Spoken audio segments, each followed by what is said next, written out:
Қазақтың темірқазық, жеті қарақшы деген астрономиялық атауларының барлығы далбаса деп санар еді Моана. Неге деп таңғалсаңыз, түсіндіріп берейін. Моана Полинезия мәдениеттерінің өкілі. Полинезия деген не? Ол тынық мұхиттың орталық және оңтүстік бөлігіндегі 1000-нан астам аралды қамтитын аймақ.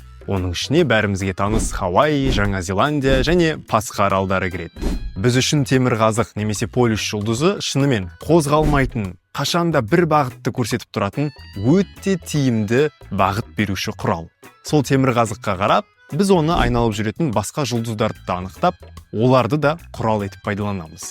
Бірақ біз солтүстік жартышарда тұрамыз. Ал экватордан оңтүстігірек аса бергенде темірқазық көрінбей кетеді. Полинезия халықтары көбіне оңтүстік крест деп аталып кеткен шоқжұлдызға сүйенеді. Яғни ол оңтүстік жартышарда дәл біздің темірқазықтың функциясын атқаратын шоқжұлдыз. Біздің астрономиялық терминдерді Моана мойындамаса да, біздің тілімізді мойындайды екен. 28 қарашадан бастап кинотеатрларда қазақша дубляждалған Моана 2 мультфильмі көрсетіле бастайды. Қапы қалмаңыздар, үйдегі бала-шаға, туыс-жекжаттың бәрін ерінбей алып барыңыздар, өкінбейсіздер.